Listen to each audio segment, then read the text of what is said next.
할렐루야. 참 저도 목사지만은요, 이게 저도 많이 바뀌었고 또 바꿔갑니다. 사실 제가 이제 모르겠어요. 어렸을 때부터 교회를 다녔던 분들은 좀 저하고 비슷한 게 있을 거예요. 저는 뭐 할렐루야, 뭐 샬롬 이렇게 하는 걸 엄청 싫어했어요. 그거 정말로. 저 와이프가 압니다. 저는 아주 그런 거 딱 질색이었어요. 그런데 이게 목사가 됐으니까 하는 게 아니고, 제가 어느 순간부터 제가 이제 말씀을 이렇게 묵상하고 설교로 나누면서 내가 이런 것에 대해서 이제 할렐루야 하는 사람들 중에 조금 이렇게 제가 좀 싫어했던 경험들이 있잖아요. 옛날 부흥사들 중에 좀 안 좋은 분들, 이런 것 때문에 내가 그걸 안 했는데, 이 할렐루야란 말이 얼마나 좋은 말인데, 그러면서 이제 제가 바뀌는 거예요. 그러니까 뭐 그렇게 아시고, 제가 아까 뭐 이게 핸드폰을 자꾸 만지작만지작, 그러니까 와이프가 왜 자꾸 핸드폰을 만지작거리냐고. 저희 와이프가 때로는 주님의 눈처럼 저를 이렇게 지켜봅니다. 근데 그게 아멘은 무슨 아멘이야 그게. 그랬는데 제가 지금 이제 시간을 좀 이렇게 딱 좀 지키려고 여기 그 타임이 하는 거 있죠. 그 핸드폰은 그걸 해놨는데 이게 잘 안 돼. 그래가지고 이걸 자꾸 누르느라고 이제 내일 가서 하나 사야 돼. 그래서 주일 설교 때 제가 너무 내가 말씀이 혼자 은혜가 있어가지고 막 너무 길어질까 봐 오늘도 그냥 이걸 넣고 누르느라고. 그래서 이 성경 공부도 하여튼 아무리 해도 1시간 반을 넘기지 않고 한 10분 15분 사이에 마치도록 하겠습니다. 아무리 좋아도 긴 것보다는 안 좋다라는 것이 제가 오랜 목회를 통해서 경험한 거예요. 흔히 성도들은 틀린 설교는 용서해도 긴 설교는 용서할 수 없다. 이제 그게 성도님들이 생각하는 거라 우리 목사들끼리는 그런 얘기도 많이 합니다. 제가 이제 우리 잠깐 기도하고 오늘 두 번째 날 생명의 삶 성경 공부를 시작하겠습니다. 사랑과 은혜의 주님, 오늘 이 주일 주님 은혜 가운데 저희들이 또 정한 시간에 이렇게 생명의 삶 성경 공부 두 번째 시간을 갖습니다. 간절히 기도하옵는 건 한 가지는 성령께서 저희들을 친히 인도해 주시옵소서. 말씀은 부족한 종이 준비했사오나 이 말씀을 통해서 성령님께서 필요한 것들로 이 공부에 참여하는 모든 분들에게 역사하여 주시옵소서. 우리 주님 예수님의 이름으로 기도드립니다. 아멘. 자, 지난주에 제가 없어졌다 사라졌다가 다시 나타나고 그래서 그랬는데 다 부활주일 때문이라고 생각하시고 이번 주에도 조금 아마 이게 이 방송으로 온라인으로 하는 게 조금 여유 좀 잘 되지 않더라도 그냥 이해해 주세요. 왜냐하면 여러분도 주일날 할 때 보면 이렇게 스크린 자막이 잘 안 넘어갈 때가 있죠. 찬양하는데 제가 옛날에는 막 그걸 막 뭐라고 그랬어요. 왜 이거 빨리빨리 안 넘기냐 그랬는데, 제가 나중에 깨달은 사실은 위에서도 속이 타는 거야. 이게 때로는 이게 안 넘어갈 때가 있어. 눌러도 이게. 그럼 어떻게 하는 거야 그분들은. 그러니까 제가 그 후로 그걸 안 다음에는 저게 안 넘어갈 때는 저걸 또 넘기느라고 무진 애를 쓰겠구나. 아예 그냥 마음을 그렇게 먹습니다. 실제 그분이 깜빡하느라고 이렇게 넘겨가도 저는 누르느라고 애쓰겠구나 이렇게. 그러니까 내가 마음의 태도를 바꾸니까 이해 안 됐던 것이 그냥 이해가 되는 거예요. 근데 이런 게 사실 아무것도 아닌 것 같지만 그런 것들이 사실은 신앙이 조금씩 우리를 바꿔간다는 것의 의미예요. 제가 아까 설교 중에 사실 원고를 써놓고 그걸 할까 말까 하면 시간 때문에 계속 망설이는 거야. 근데 하자. 제가 왜 상처받은 얘기 했잖아요. 공감이 좀 되세요? 오늘 아까 했던 게 정말 뭐 우리 교회는 그게 좀 뭐 적지만은 교회들마다 특별히 작은 교회들은 그렇게 상처가 많아. 왜 이렇게?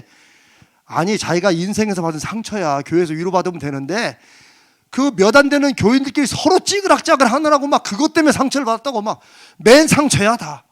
목사한테 상처받고 사모한테 상처받고 집사한테 상처받고 권사한테 상처받고 막 그런 말은 자기한테 상처받고 막 계속 다 그래. 그런데 사실 그거는요, 상처라는 건 그런 게 아니에요. 우리 이제 박영 전사님 우리 저 상담으로 박사까지 받았는데 나중에 물어보세요. 상처가 뭡니까? 물어보세요. 그러면 상처는 여러분이 생각하는 누구한테 좀 섭섭한 말 들었다고 상처, 그런 게 상처면 온 세계는 상처 때문에 다 죽어야 돼. 상처는 그런 게 아닙니다. 상처는 트라우마 같은 거예요. 좀 전문적으로 말하면. 그렇죠? 네? 전사님. 네. 가려서 한번 크게 해주세요. 네. 상처는 트라우마예요. 이 트라우마는 엄청 깊은 거예요. 이거는 평생 그걸 끌고 가는 거예요. 그래서 그 트라우마에서 건져내려고 무진 애를 써야 되는 그런 거예요. 그냥 신앙생활 교인들끼리 조금 마음에 안 들고 조금 섭섭하게 하고 이걸 가지고 상처라고 하지 맙시다. 아멘. 네, 그냥 우리의 그 삶의 자세를 생각하는 그 방향을 확 바꾸면 돼요. 그래서 제가 아까 그 아무것도 아닌 것 같지만 우리 한 번 더 저를 따라합니다. 남이 나에게 못하는 거 당연하다. 네, 이 당연하다 그게 아니고 당연하다 해야 돼요. 한 번 더 합니다. 남이 나에게 못하는 거 당연하다. 남이 나에게 조금이라도 잘해주는 거 기적이다. 네, 그렇게 해야 돼요. 아예 그렇게 생각하고 오면 누가 좀 하는 거 아유 당연하지. 아유 뭐 힘드니까 그랬겠지. 이렇게 가고 누구한테 아유 집사님 반가워요. 그러면 주여 오늘도 이런 기적을 저에게 주십니까? 이러면 감사하지 않을 수가 없어요. 아멘. 네, 우리의 삶의 자세를 내가 그동안 늘 살아오는 방식으로 살아왔던 방식을 바꾸는 게 그게 은혜 받은 사람의 그게 은혜 열매라고 저는 믿습니다. 제가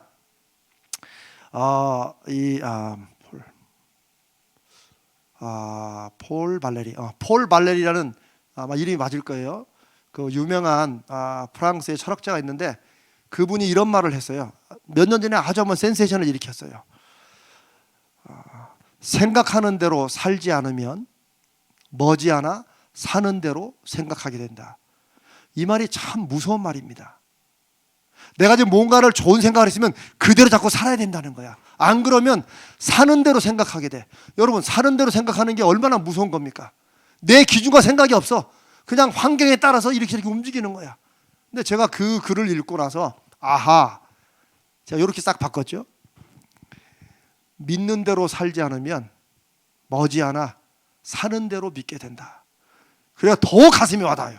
그렇죠? 네, 우리가 정말 믿으면 그 믿는 대로 자꾸 살려고 애를 써야 돼. 애를 써야 돼. 그러면 주님이 역사하시고 주님이 우리 가운데 길을 내어주십니다. 근데 믿는다고는 하지만 믿는 대로 안 살면은 사는 대로 믿게 돼. 이게 얼마나 무섭습니까? 요즘 시대가 다 사는 대로 믿어. 자기가 경험한 게 전부야. 그런데 그 경험이 물론 본인은 크고 중요하고 대단하지만 사실 사람의 경험은 환경과 당시 상황에 따라서 많이 바뀌어요. 우리는 사는 대로 믿는 사람들이 아니라 믿는 대로 사는 사람이 되야 될 줄로 믿습니다. 네, 여기까지는 서론이야. 이거 5분 같네. 빨리 해야지 이제. 자, 제가 지난주에 죽음과 천국에 대해서 제가 좀 이제 말씀을 좀 더 드리겠다고 했는데 사실 천국이라는 게 무엇이냐, 지옥은 누가 가느냐 이런 문제는 나중에 또 나옵니다. 오늘은 다만 죽음과 천국에 대해서 흔히 이제 죽게 되면 어떤 일이 일어날 것인가에 대해서 그냥 크게 보면 세 가지로 이렇게 생각할 수 있어요. 첫 번째, 죽으면 모든 것이 끝난다. 두 번째, 죽으면 다른 생명체로 다시 태어난다. 그래서 제가 이거 윤회설이라고 그랬죠. 불교에도 윤회설이 있고 제가 지난주에 잠깐 힌두교의 이 계급제도, 이게 윤회설을 믿는데 정말 가장 악한 것 중에 하나다. 그건 제 느낌입니다. 그런 얘기 했죠. 왜냐하면 브라만, 승려계급, 그다음에 크샤트리아, 귀족계급, 그 다음에 바이샤, 평민계급, 수드라, 그다음에 뭐 노예계급, 그 다음에 그 밑에 불가주 청민, 완전히 사람을 등급을 나눠놓고 정말 그 틀 안에서 꼼짝 못하게 해요. 그런데 그들이 믿고 있는, 또 그들에게 믿게 하는 이 힌두교의 핵심 교리가 뭐냐? 네가 지금 힘들고 어려워도 그 낮은 위치에서 고생하고 불평 안 하고 불만 안 내비치고 네가 그걸 잘 견디면 네가 죽은 다음에는 나중에 브라만이나 쿠샤트리 뭐 이런 귀족 계급으로 다시 태어난다. 그러니까 지금 힘들어도 잘 참고 이렇게 따라와라. 그거 아주 악한 거짓말입니다. 적어도 기독교 믿음으로 보면 사람은 죽었다가 다시 윤회해가지고 태어나고 그렇지 않습니다. 그거는 정치화된 종교예요. 종교를 정치적으로 이용하는. 이슬람 보세요.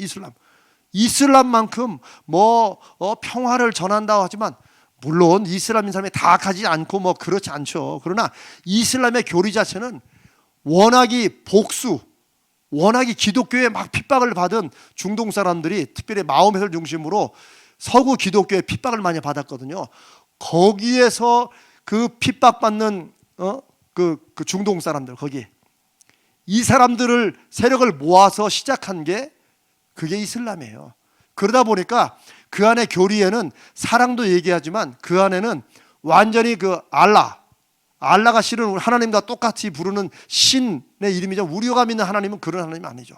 거기는 여러 가지 그런 그 항목 조항들이 있어요. 그 중에 하나는 안 믿으면 폭력을 가해서라도 그 사람은 믿게 해야 된다. 왜냐하면 그렇게 해야지 알라의 사람이 되고 그렇게 해야지 알라의 귀한 복을 받는다. 그러니까 좋은 거니까 그 사람들에게 힘을 써서라도 해야 된다라고 할 수도 있지만 사실은 이슬람만큼 종교와 정치가 하나로 붙어있는 데가 없어요. 사실은. 근데 우리 알잖아요. 얼마 전에 이란인가 어디에서 막 대문짝만하게 막 신문이 난 적이 있어요. 자신들이 막 이런 것까지 했다고. 뭐냐면 처음으로 여성에게 운전면허증을 준 거예요. 세상에 21세기에 여성들의 운전면허증 줬다고 이제 막 사회가 좋아졌다고. 참 이런 세상에서 저는 뭐 이슬람의 종교 자체나 이런 걸 탓할 생각 없습니다. 그러나 그 안에 우리가 모르게 박혀 있는 그 강한 어떤 그 정치화된 그 종교의 그런 메시지들은 정말 사람의 삶을 파괴하는 게 많습니다. 저는 그런 점에서 죽으면 다른 생명체로 다시 태어난다? 네. 뭐 믿는 사람은 그렇게 믿으라 그러고 저는 이거를 막 굳이 막 딴 사람들하고 저도 막 한때는 막 변증 기독교가 얼마나 다른 종교와 다른가 막 이걸 하려고 했는데 제가 이제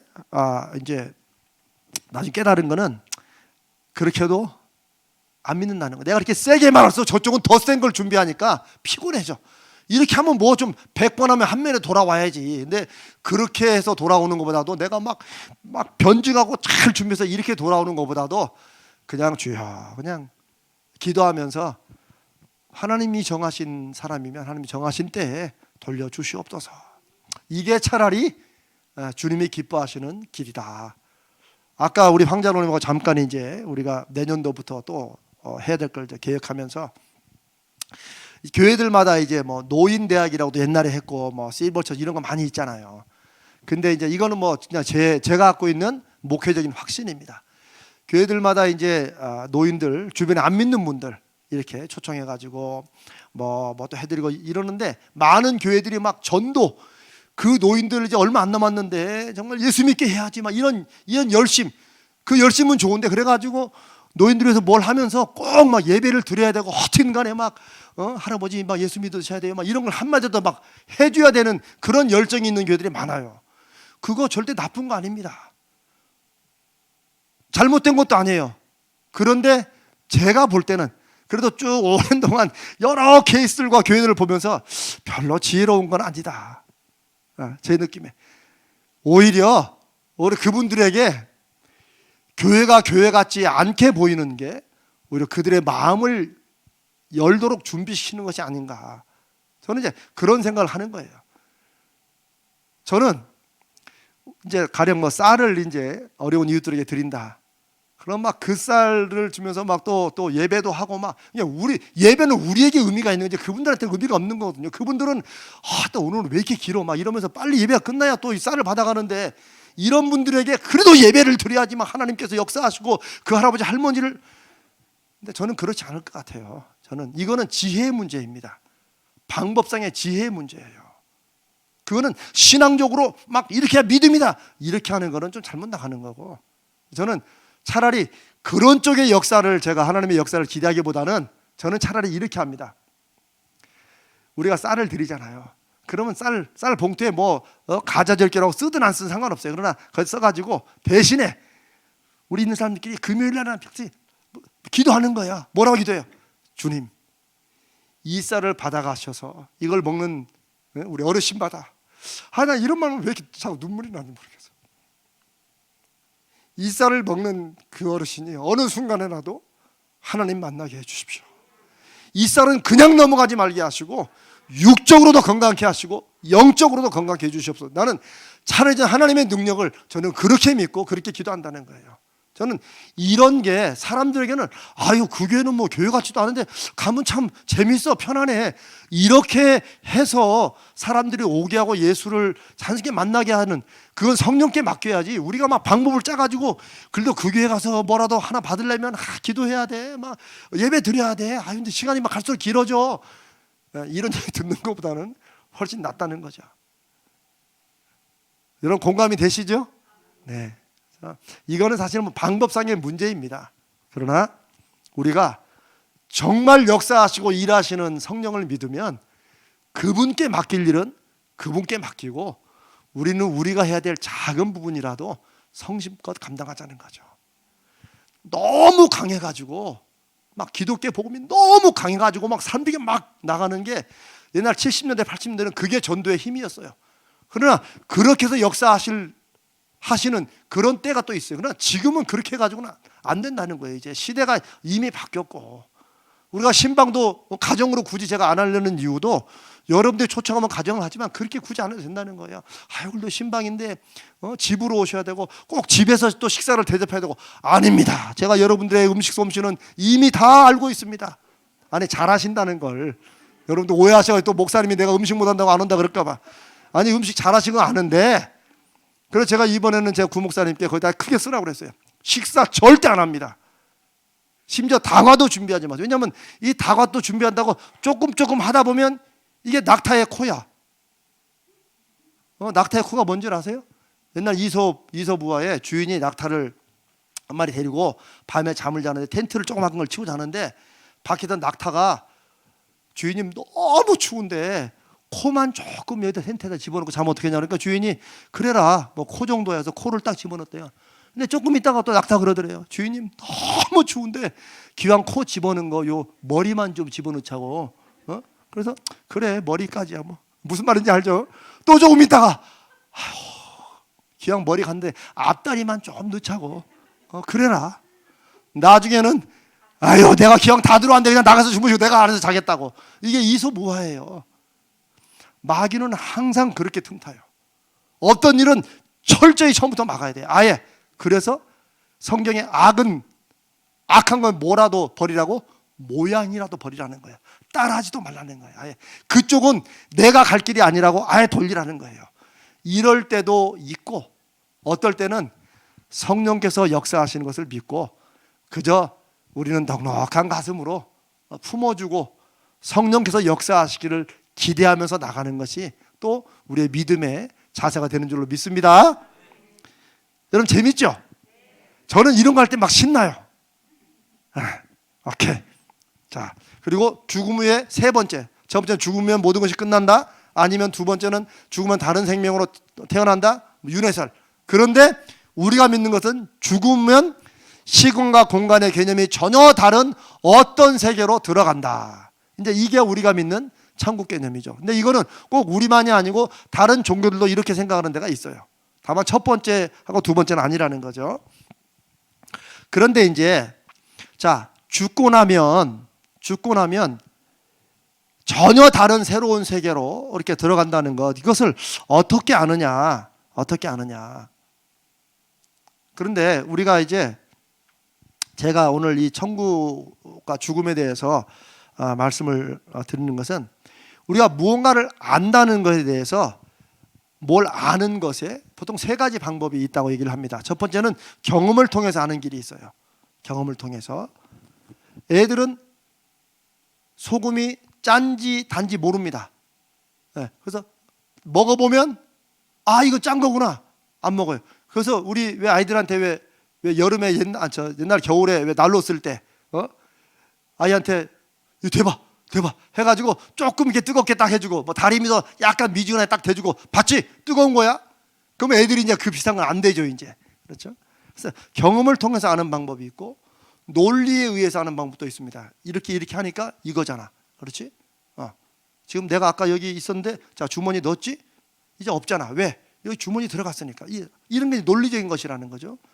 세 번째는 배워서 그냥 아는 게 있어요. 배워서 많이 들어서 이렇게 배워서 내가 그 내용을 받아들여서 아는 경우가 있습니다. 그런데 어떤 일들은 경험을 통해서 알 수 있는 길이 없는 게 있습니다. 하긴 죽음 같은 게 그런 거예요. 그렇죠? 죽음 같은 게 그런 거죠. 죽음 같은 걸 어떻게 경험으로 알겠어요? 논리를 통해서 아는 것도 한계가 있습니다. 왜냐하면 어떤 때는 논리적으로는 맞는데 여기서는 이게 안 맞는 게 있어요. 분명히.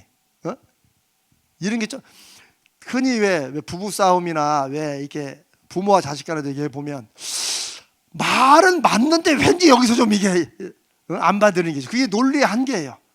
사람은 이 지성으로만 사는 게 아니고 이 감성으로도 말은 나도 알아. 그런데 안 되는 걸 어떻게?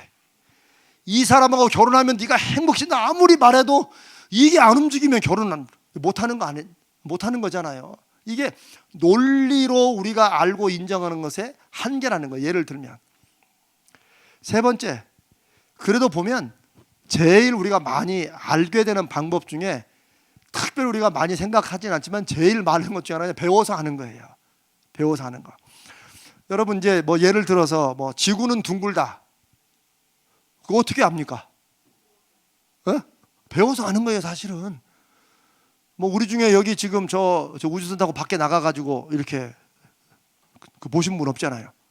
우리는 그 사진은 봤죠. 사진은 이게 그 사진이다. 근데 반대할 사람들은 얼마지 그 사진이 조작이라고 얘기한다고.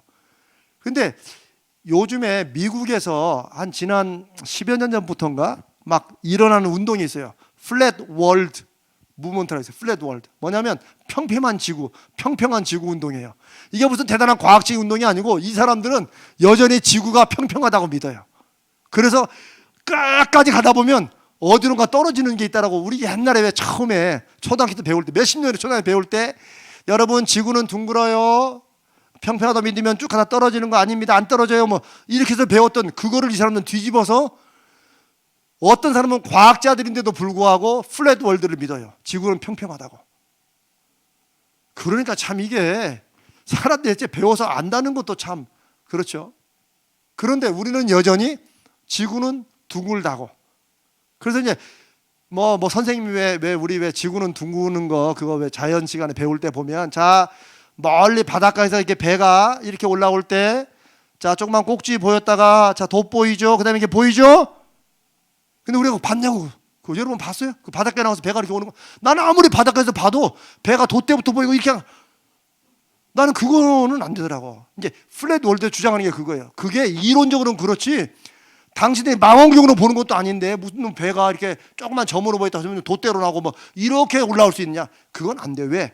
지구가 워낙 크기 때문에 배가 정말 크지 않고는 이렇게 올라오는 게 머리 보였다가 돛대 보였다가 이렇게 해서 그것도 논리로 만든 거예요. 논리로. 근데 거기에 보면은 마치 언덕에서 보면 이게 이렇게 될 것처럼 하지만 아니에요. 우리는 선생님이 그렇다고 그러니까 아니 선생님이 그렇다면 우리 다 믿잖아요. 그래서 우리는 배워서 아는 경우가 많다. 그런데 이제 우리가 믿음이라는 것도 예수님에 대해서도 우리가 많은 경우에 배워서 아는 것을 인정해야 된다는 거예요. 배워서 아는 것을.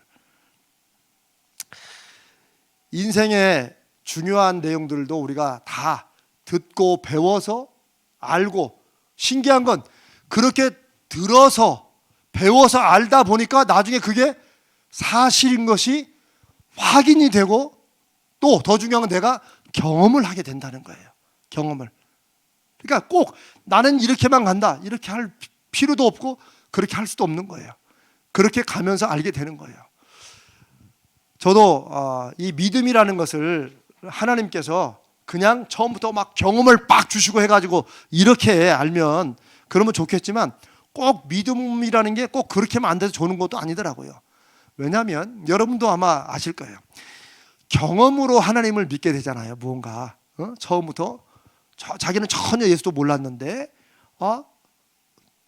어느 날 그냥 마음속에 갑자기 성경 이렇게 성경도 모르는 뭐가 딱 떠올라서 가서 이웃집에 예수 믿는 사람한테 책 좀 달라고 해서 딱 펴보니까 그게 내가 너를 지명하여 불렀니 그 구절이 딱 왔다는 거예요. 그냥 이분은 처음부터 그런 신비한 경험으로 믿게 된 거죠. 그런 얘기 들으신 분들도 있죠. 실제 그런 역사가 있습니다. 그러나 하나님이 다 그렇게 부르셨냐는 거예요. 아니에요. 그러면 또 그분들은 하나님이 처음부터 막 그렇게 역사를 해가지고 불렀으니까 그분들은 좀 그래도 신앙적으로 하나님이 특별히 사랑하신 분이고 우리는 그냥 밥 먹으러 그냥 교회 왔다가 왜 어떤 분이 개돈 받으러 왔다가 믿기도 하여튼 참 다행이에요. 정말로 다행이에요. 이미 교회에서는 대부분이 유학생들은 밥 먹으러 왔다가 예수 믿어요. 어떤 분들은 사업거리 뭐 할 게 있나 혹은 뭐 친구 찾으러 왔다가 만나고 그러면 그런 분들은 좀 하나님이 덜 사랑해가지고 영적인 어떤 그런 특별한 그런 경험을 안 주시고 그냥 어떻게 하다 보니까 믿게 돼가지고 그러면 그 믿음은 조금 수준 떨어지는 믿음이냐? 아니에요. 오히려 제가 그냥 저의 경험적으로 이렇게 보니까 처음에 그런 어떤 신기하고 좀 특별한 경험을 가지고 믿는 분들이 정말 자신의 신앙을 말씀에 근거해서 잘 지켜가지 않으면 보통 사람도 훨씬 더 많은 경우에 좀 다른 쪽으로 빠지더라고요. 왜냐하면 이분들이 그런 경험이 있었기 때문에 나중에 보니까 너무 신기한 거야 이게.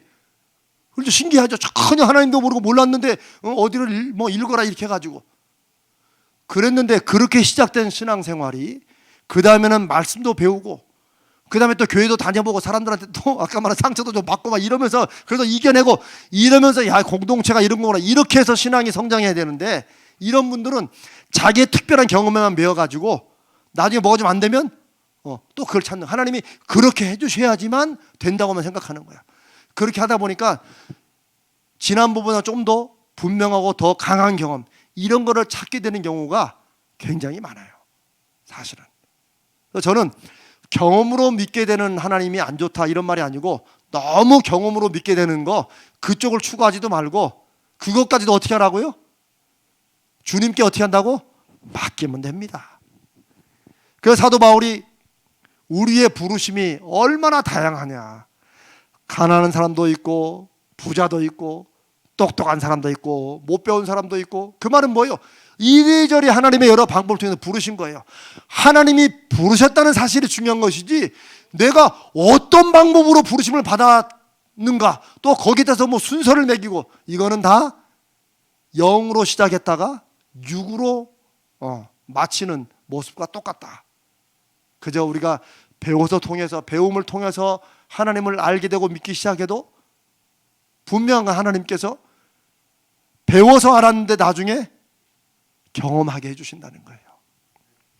하나님을 믿는데 하나님에 대한 어떤 그런 제가 말씀드렸던 신비한 경험, 특별한 경험이 목사님 저는 30년을 믿었는데 하나도 없어요. 그런 분들은 저를 반드시 찾아오셔야 됩니다. 온라인으로 지금 이 성경을 들으시는 분들도 30년을 믿었는데 한 번도 특별한 경험이 없다. 그런 분들은 하나님께 문제가 있는 게 아니고 여러분들에게 문제가 있는 거예요. 너무 하나님을 그렇게만 믿는 거야.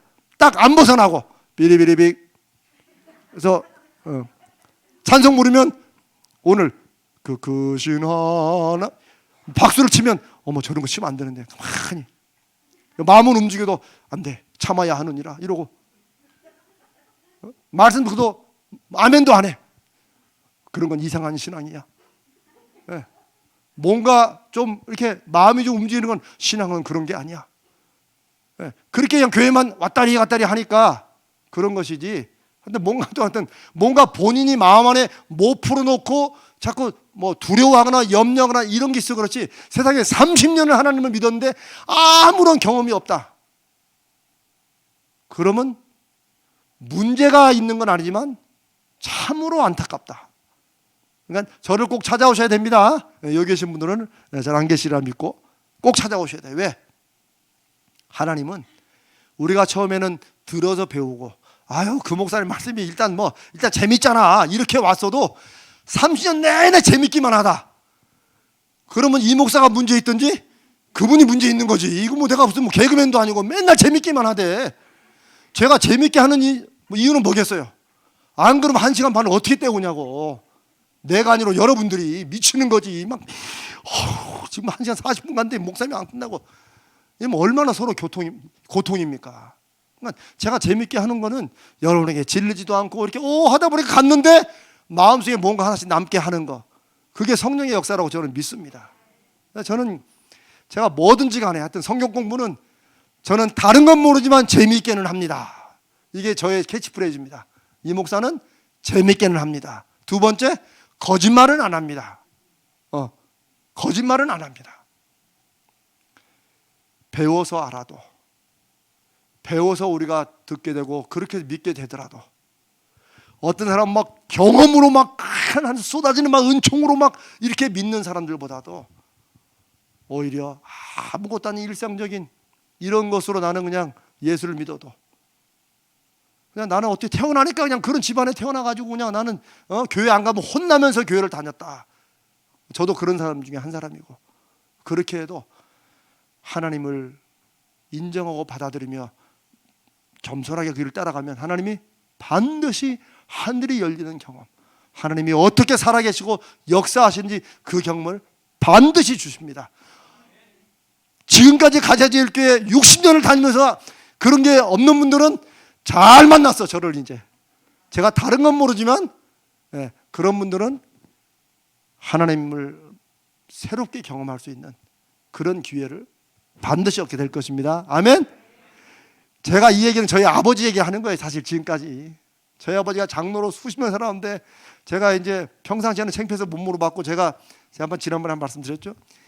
제가 이제 신학대원을 가니까 그때 처음으로 이전도사님, 나한테 처음으로 그럴 때 그 무서운 아버지가 이전도사님, 너 깜짝 놀랐다니까. 왜요? 그랬더니 근데 나는 왜 이렇게 기도를 해도 성령이 이렇게 임하시는 게 없는지 모르겠다고.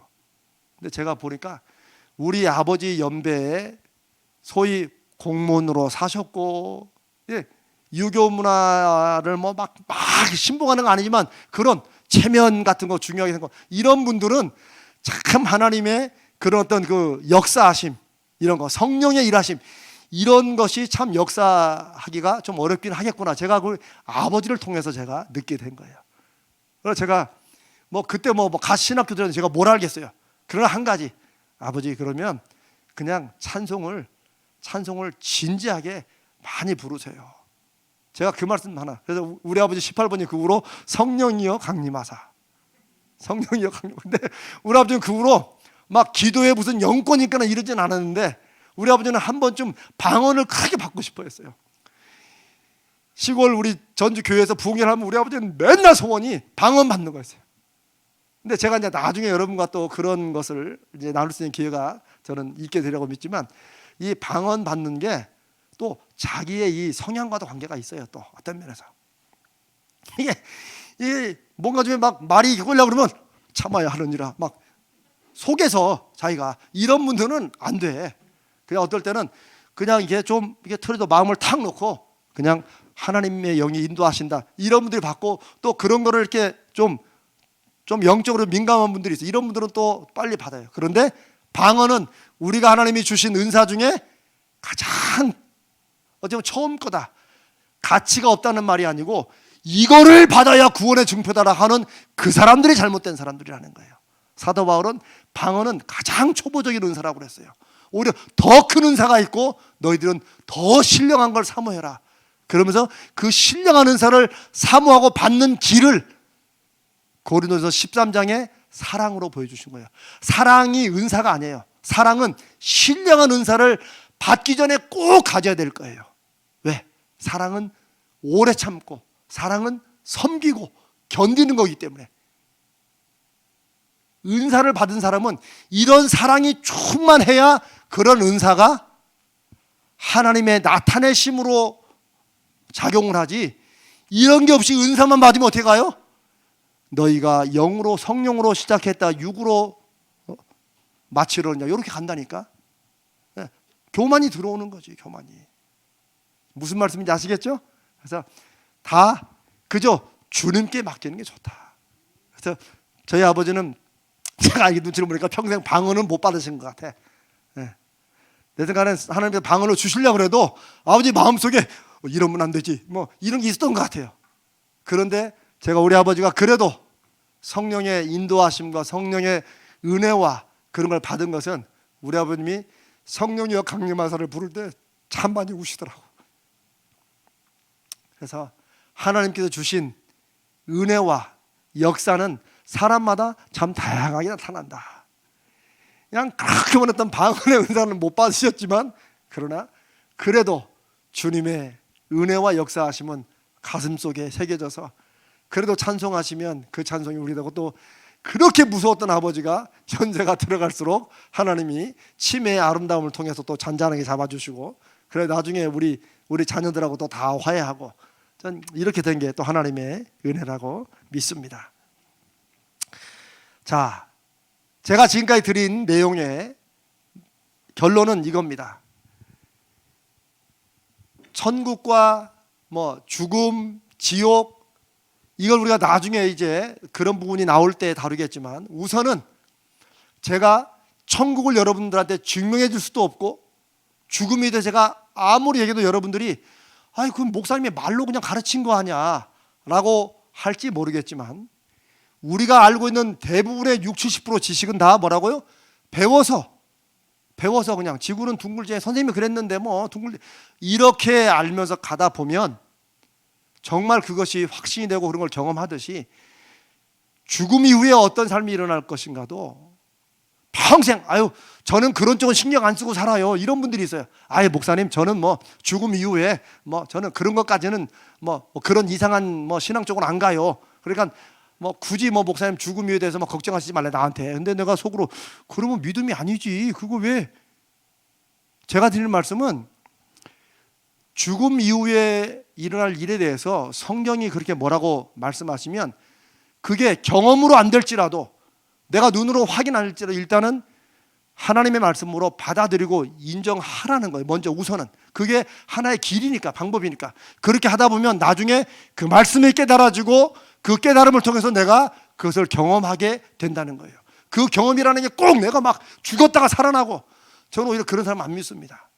요즘에도 책은 좀 팔릴지 모르지만 뭐 몇 세 13세 소년이 천국 갔다 왔는데 저도 책을 좀 봤는데 이미 요한계시록 있는 거 다예요. 그거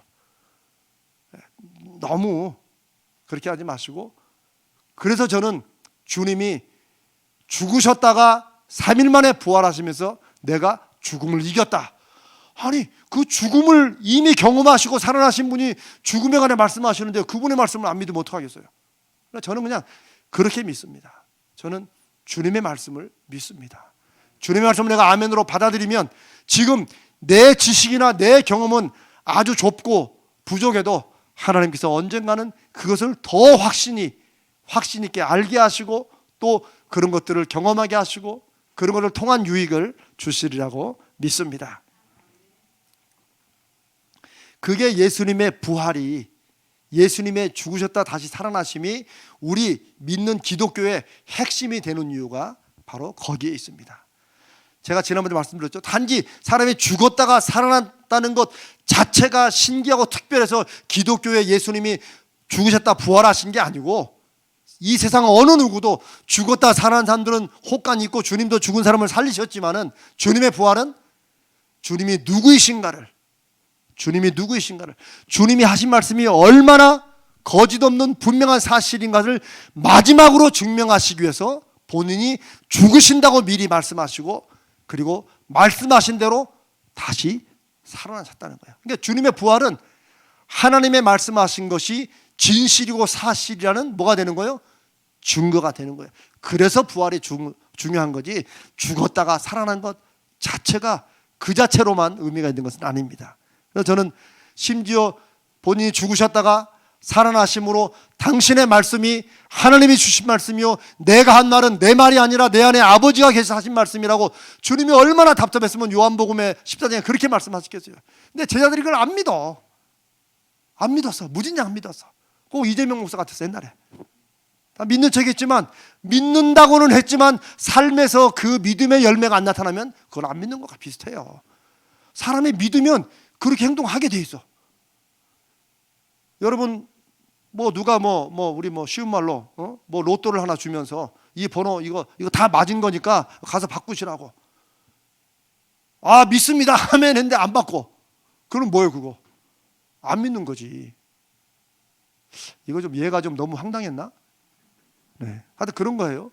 하여튼 정말 내가 믿으면 당연히 이거 믿는 내가 그대로 그걸 하죠. 그런데 신약 성경에 보면 믿음의 사람들이 그것을 확신으로 받았고 그걸 통해서 자신의 인생은 물론 심지어 세상까지도 변화시키는 역사를 이뤄냈다는 거예요. 그래서 믿음이 무서운 거예요. 그래서 믿음이 강력한 거예요. 믿음이. 자, 예수님의 부활, 이 부활이 우리 신앙의 핵심이 되고 그 부활하신 주님이 죽음 이후에 대해서도 주님이 말씀하셨습니다.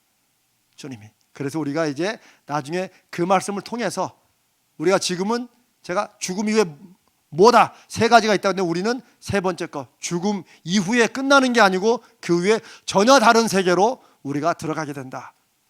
들어가든지 살게 되든지. 이거 왜? 누가 말씀하셨어요? 예수님이 말씀하셨다는 거예요. 그 예수님이 누구시냐?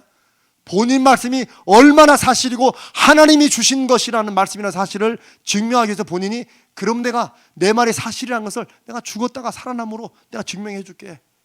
네, 그거. 하지만 이거는 그냥 제가 100번 1000번 강조해도 그게 제 믿음의 가장 중요한 토대고 본질이고 우리 사랑하는 여러분도 그 부활하신 주님이시기 때문에 그분의 약속과 말씀이 그대로 이루어지고 100% 200% 사실인 것을 믿습니다. 아멘. 자, 여기 보면 이순신 장군 얘기도 나오고 하는데 그냥 넘어갑니다. 왜냐하면 여러분들은 다 믿으시니까. 그러나 사람은 시간만 좀 오래 지나면 분명한 것도 안 믿는다. 그게 사람의 약점이에요. 그런데 지난 2000년 동안 예수님에 대해서도 이제 좀 믿는다고는 하지만 다 꼭 예수님이 꼭 이 세상에 꼭 사람으로 오셨어야 되냐? 그분이 하신 말씀 얼마나 좋은 말씀이야. 이러고 믿으면 잘 믿는 것 같지만 제일 밑에 기초가 두어 개 빠졌어. 그 위에 아무리 목사, 장로 이런 탑을 쌓아도 그건 순간에 무너집니다.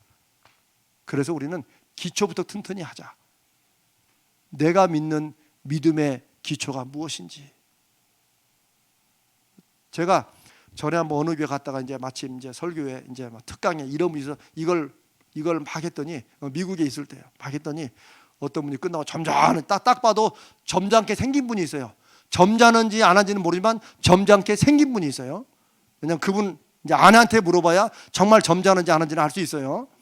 근데 점잖게 생긴 분이 오셔가지고 이 목사님은 프린스턴에서 박사학위까지 받으셨는데 어떻게 그런 것을 그렇게 믿으십니까? 참 자기는 큰 감동을 받았습니다. 내가 속으로 감동은 받았을지 모르지만 믿지는 않으시는군요. 제가 그러고 있었습니다만은 저는 그런 게 너무너무 자랑스러워요. 오히려 내가 죄송한 말씀입니다만 제가 오히려 정말 이런 데는 박사까지 받은 사람이 이렇게 한다고 하니까 제가 차라리 이거 그렇게 하면 사람들이 더 쉽게 믿으니까 오히려 감사하다. 저는 오히려 그렇게 생각해요. 더. 그래서 저는 비교도 안 되지만 사도 바울이 예수 그리스도를 만나 부활의 주님을 만나고 믿은 다음에 그 바울이 나는 세상의 이 모든 학문을 뭐같이 여긴다고요? 배설물처럼 여긴다. 이거 똥이다, 똥. 저는 그 마음을 좀 이해할 것 같아요. 우리의 배움이나 학식이 뭐든지 간에 그 예수가 저와 여러분의 믿는 것에 가장 분명하고 가장 든든하고 가장 강력한 확신과 기초 되시기를 주님의 이름으로 축복합니다. 그래서 여러분 저는 이제 그렇게 해서 제가 늘 예수님은 늘 새로 만나야 된다라고 생각해요. 제가 이제 이 생명의 삶을 미국서 오래전에 가정교회 하면서 제가 이걸 처음부터 쭉 듣고 제가 정말 은혜를 받았습니다. 그는 내가 그동안 어설프게 믿고 그래도 오랫동안 뭐 집에서부터 뭐 계속 들어왔고 했던 거니까 그냥 그렇게 대충 넘어왔던 것이 내가 무엇을 분명히 믿어야 되고 내가 어떤 게 내 믿음의 기초구나 하는 걸 확실히 알았어요. 저는 그러면서 예수를 새롭게 만났어요. 정말로. 그래서 그렇게 예수를 믿고 난 다음에 뭐 제 와이프도 여기 있지만 저하고 저희 와이프는 한 번도 부부싸움을 안 합니다. 마스크를 써서 웃는 모습이 다 보이시네. 차, 목사가 하는 말이 뭐 좋은 말은 안 믿고 꼭 그런 거는 꼭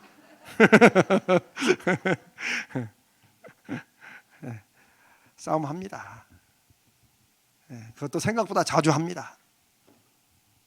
그런데 우리가 이제 나중에 또 이제 그런 게 또 다 나올 겁니다. 같이 얘기하겠는데 확실히 달라진 건 뭐냐면 선을 정한다는 거예요. 그걸 뭐 둘이 뭐 계약서를 쓰고 정하는 게 아니고 이제 알아. 요 말까지는 하지 말아야 된다. 그런 거. 그러니까 미리 알고 하시는 분은 참 지혜로운 분인데 우리는 정말 뭐 첫눈에 제 와이프가 저한테 첫눈에 반해가지고 제가 이 얘기는 뭐 처음부터 얘기했죠. 제 아내가 저기 있으니까 하는 말입니다.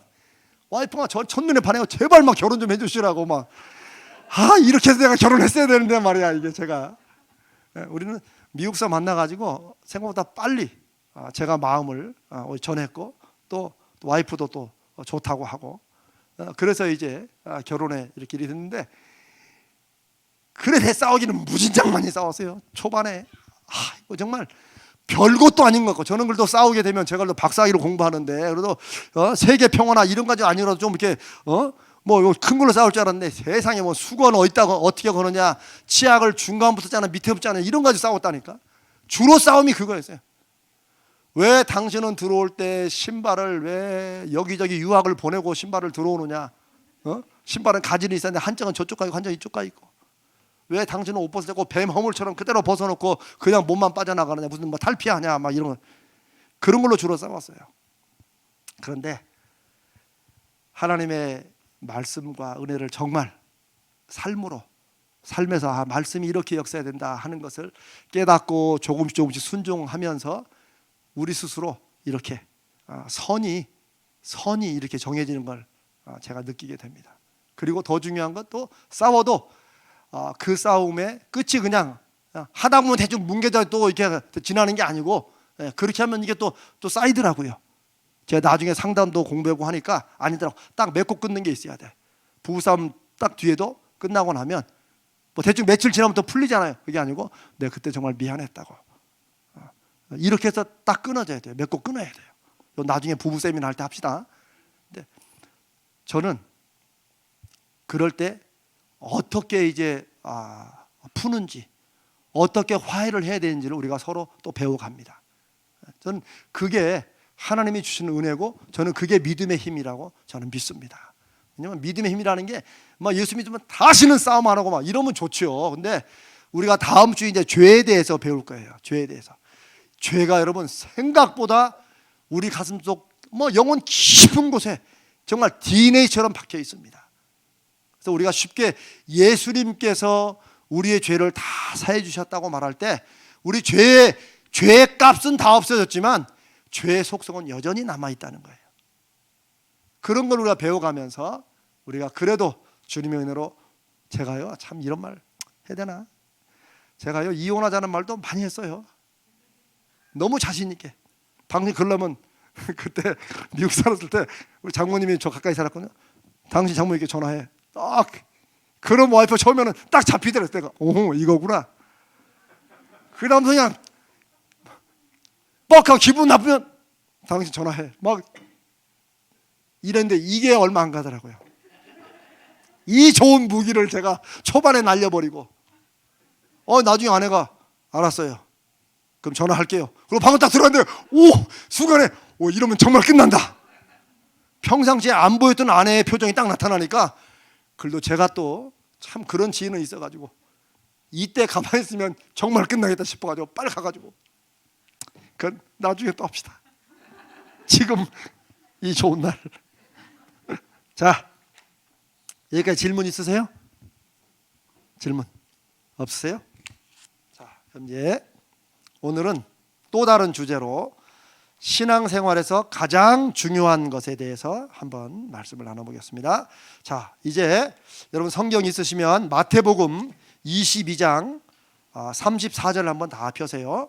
저는 지난주에 말씀드린 대로 저는 표준 세번역으로 합니다. 그러니까 제가 읽는 것은 읽을 때 여러분 좀 틀리시더라도 제가 충분히 이해하라고 그랬죠. 그래서 쉬운 성경으로 여러분 이 들으면 귀에 쏙 들어오게 제가 이걸 하고 여러분들은 그냥 개역개정으로 하시면 됩니다. 마태복음 22장 34절부터 40절에 우리가 잘 아는 말씀입니다.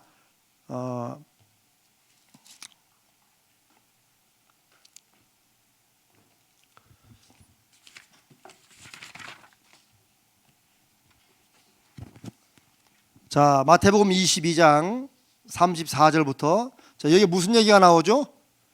바리새인들이 예수님께 질문하면서 이제 나오는 그런 얘기가 나옵니다.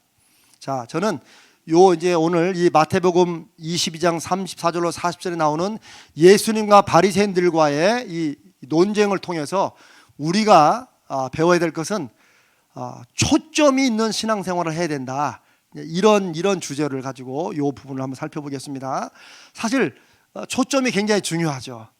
여러분 그 옛날에 왜 그 돋보기 가지고 뭐 검정 종이 색종이 태워본 적 있죠? 네. 이 어떨 때 타고 어떨 때 안 타요? 물론 그렇지.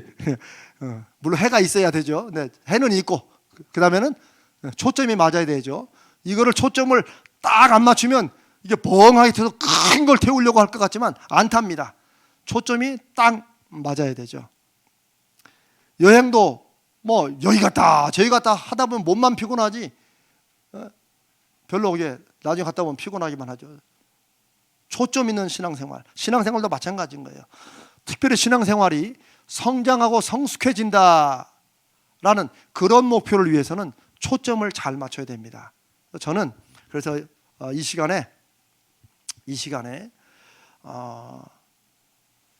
우리 이제 가자제일교회 신앙생활은 여기에 초점을 두고 한다. 여기가 핵심이다. 뭐 이런 차원에서 말씀을 드려보겠습니다. 자, 이제 여기 이 성경 공부를 하면서 제가 여러분께 이제 물론 온라인으로 드리는 분들은 뭐 질문에 대답을 못하겠지만 한번 생각을 해보세요. 앞으로 같이 모이면 이제 대답을 하시면 됩니다. 근데 제가 그냥 뭐 질문하면 그냥 막 정답을 막 생각할 필요 없이 그냥 평상시 느끼신 대로 말씀하시면 돼요. 또 여러분이 틀려야 또 제가 또 마음의 위로를 받고 또 설명을 해주니까. 자,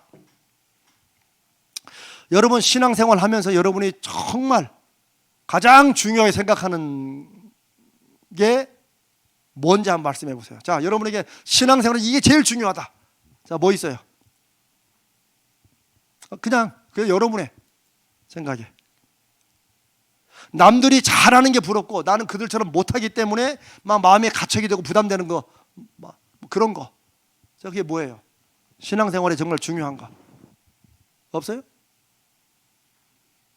내가 아무거나 막 그냥 막 던지라고 그랬죠. 자, 어떤 분은 뭐 예배가 중요하다 그럴 수 있죠. 그렇죠. 나는 신앙생활에 예배가 제일 중요하게 생각한다. 어떤 분은 또 뭐 나는 뭐 기도가 중요하다. 뭐 이런 이제 여러 가지 얘기할 수 있겠죠. 그래서 사실 어느 교회들마다 뭐 예전에는 교회의 어떤 막 목표 이런 걸 우리 교회는 뭐 전도하는 교회다. 우리 교회는 선교하는 교회다. 우리가 다른 건 아니도 이건 한다. 막 우리 교회는 아이들 교육에 막 이런 게 이제 막 교회마다 하나의 막 프랑카드에 걸기도 하고 막 중요한 뭐 이런 게 있었죠. 교회마다. 뭐 그거는 그럴 수 있겠지만 저는 오히려 우리가 볼 때 우리 교회는 선교하는 교회다. 우리 교회는 60년 동안 멀리 왔다. 이거보다도 이 마태복음 22장 34절로 40절을 통해서 예수님은 뭐라고 하셨는가? 예수님은 신앙생활에 대해서 뭐라고 말씀하셨는가? 그렇게 한번 찾아봤으면 좋겠습니다. 자, 마태복음 22장 34절로 40절 여러분 다 피고 있죠? 제가 34절을 읽습니다. 읽으면서 제가 이제 한 구절 한 구절 설명하며 들어갑니다. 바리새파 사람들이 예수가 사두개파 사람들의 말문을 막아버리셨다는 소문을 듣고 한자리에 모였다. 자, 이거는 이 배경은 이제 예수님이 돌아가시기 바로 직전 주일날 한 주일 전에, 그러니까 예수님이 마지막에 예루살렘은 일주일 동안 계신 거예요.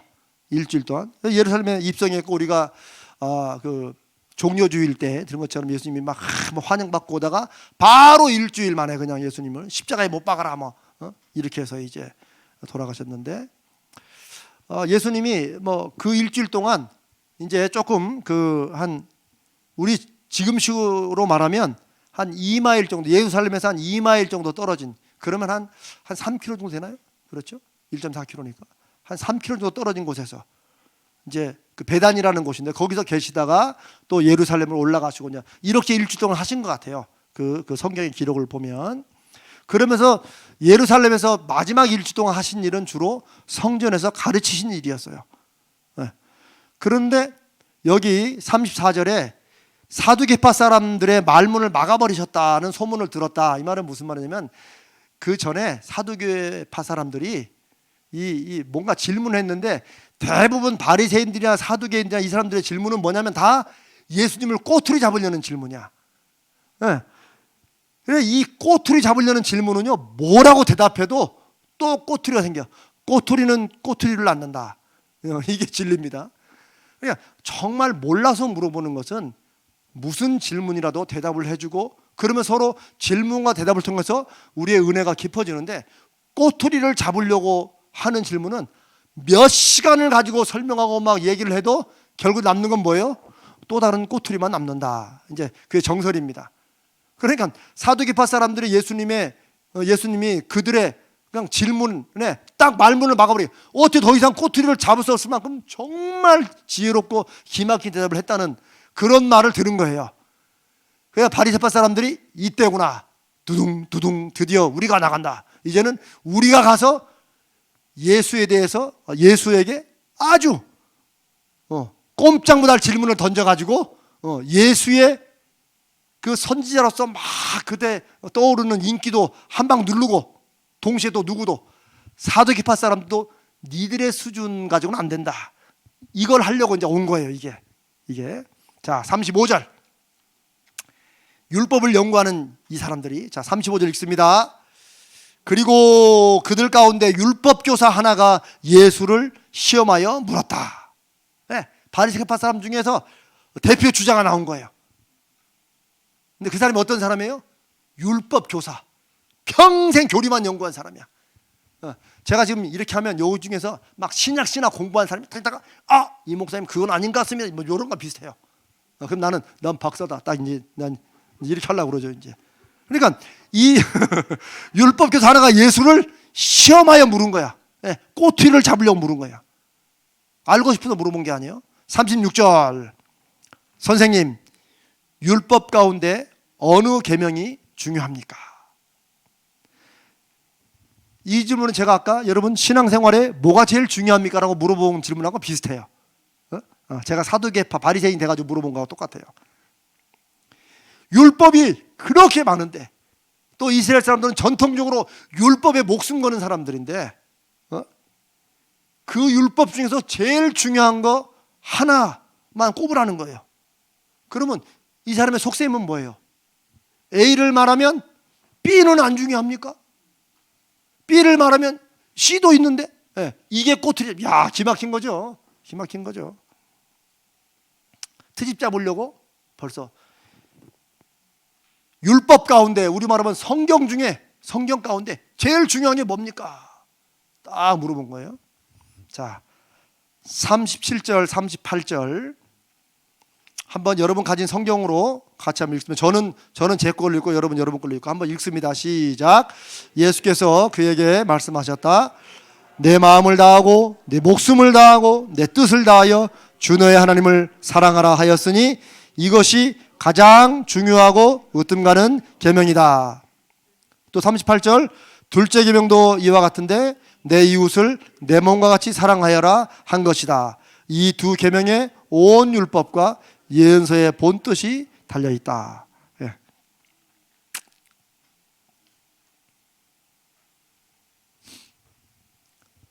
이 말씀은 예수님이 신명기를 인용한 거예요.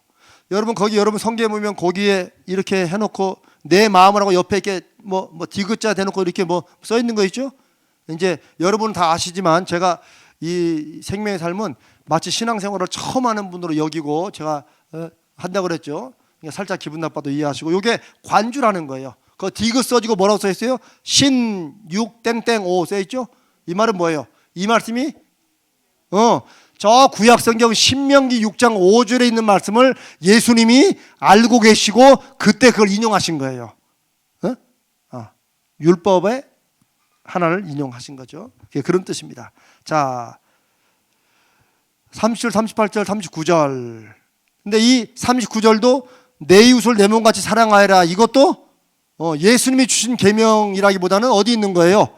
레위기 19장 18절에서 인용한 거예요. 무슨 말씀인지 아시겠죠? 그 관절 그렇게 보는 거예요. 자, 예수님께서는 그 율법교사가 요구한 대로 신명기와 레위기에서 한 글씩 뽑아가지고 가장 중요한 것을 말씀하신 거예요. 아니, 가장 중요한 거라고 그러는데 왜 두 가지를 말씀하세요? 예수님의 의도는 이게 두 가지가 아니라는 거예요. 내 하나님을 사랑하고 또 그와 같이 뭐예요? 내 이웃을 사랑하고. 요게 두 개가 아니라 뭐라고요? 하나라는 거예요. 가장 중요한 것이라는 거예요. 그러면서 40절에 이 두 계명에 온 율법과 예언서의 뜻이 달려있다. 예수님 말씀의 핵심은 뭐냐? 가장 중요한 걸 물으니까 신앙생활에서 가장 중요한 게 뭔지 아느냐? 구약과 모든 율법 예언자의 본뜻이 뭔 줄 아느냐? 구약을 한마디로 정리하면 뭐냐? 그것은 관계다. 관계. 자, 이제 관계라는 말을 여러분 머릿속에 좀 두세요. 자, 관계는 우리가 원래는 이 파워포인트가 있어야 되는데 그냥 관계는 하나님과 우리와의 관계, 수직적인 관계가 있고 또 하나는 수평적인 관계, 우리와 이웃과의 관계가 있어요. 크게 관계는 예수님이 그 말씀을 하신 거예요. 구약이라 하는 것이 그렇게 두껍고 율법도 어려울 것 같지만 그 핵심은 예수님이 말씀하신 핵심이 뭐냐면 하나님과 올바른 관계가 무엇이고 이웃과 올바른 관계가 무엇인지를 설명한 게 그게 율법이라는 거예요. 그게 하나님이 우리에게 주신 말씀의 핵심이고 그게 가장 중요한 것이라는 거예요. 이게 예수님의 대답이에요. 저는 그래서 우리가 사실 예배도 뭐예요? 예배도 하나님과 우리의 관계에서 나오는 거예요. 아멘? 네. 근데 또 예배는 하나님과 우리의 관계만 있어요? 아니, 예배는 나 혼자 드리는 게 아니라 누구랑 드려요? 네. 우리 신앙 공동체 함께 드려요. 우리 이웃 성도랑 함께 드리잖아요. 어떤 분은 예배는 이것만이라고 생각해요. 아니, 그럼 혼자 해야지.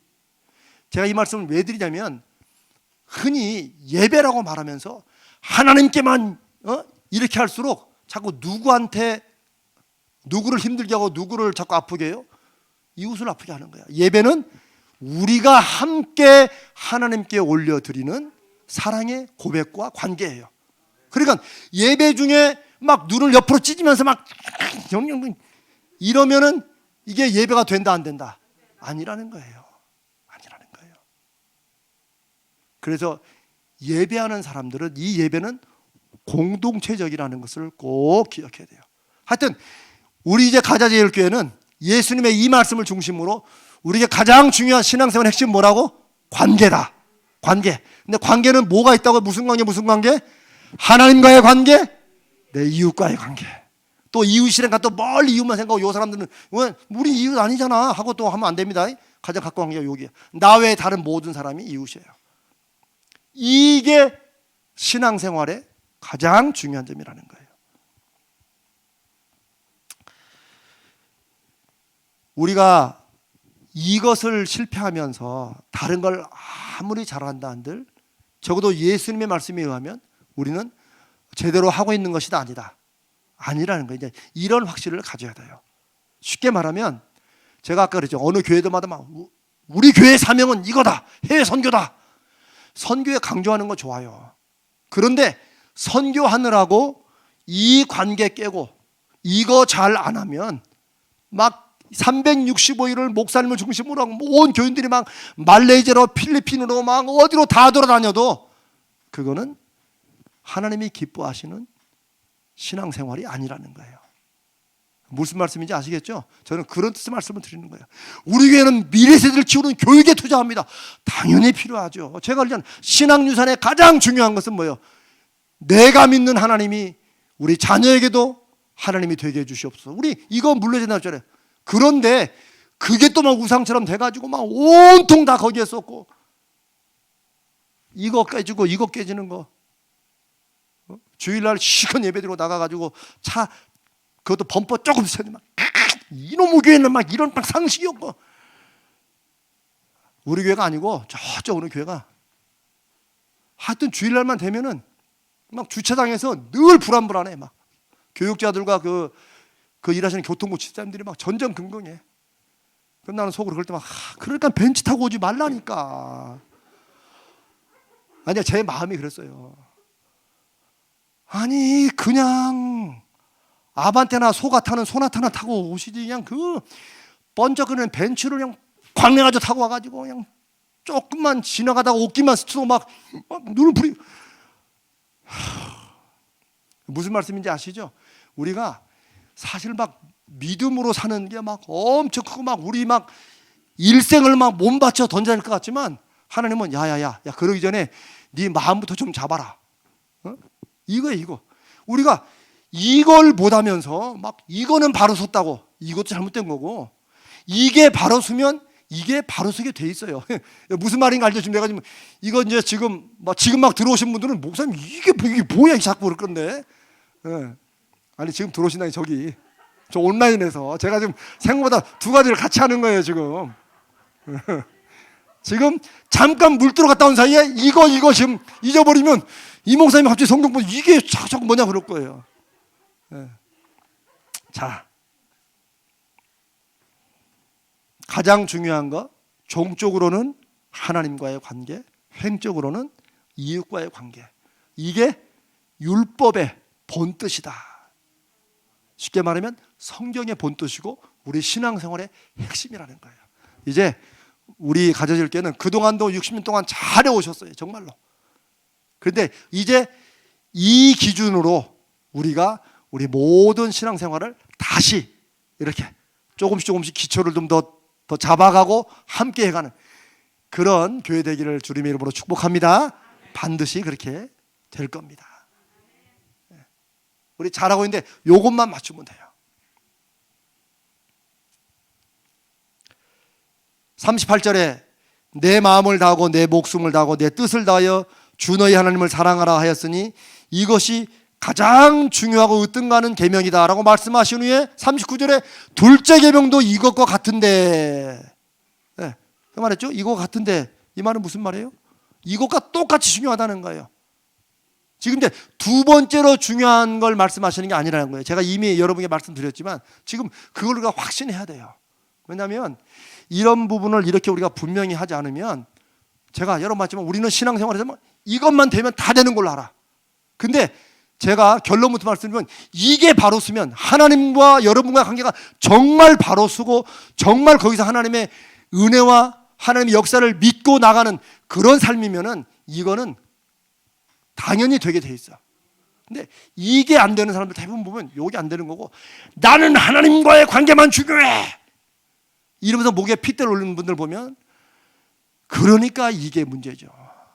그러니까 다른 사람들 앞에서는 그렇게 믿음의 집안이고 막 이런데 집에 가면 우리 아버지 교회에서 우리 아버지와 집에서 우리 아버지는 완전히 달라요.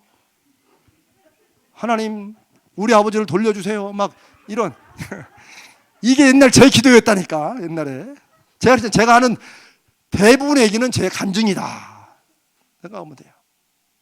우리는 그냥 교회 가는 게 좋았어. 우리 아버지가 그렇게 막 호랑이 갖고 화를 내도 교회 가는 것도 뭐라고 안 하셨어. 참 그거 하나만큼은 지금 돌아보니까 하나님의 은혜예요.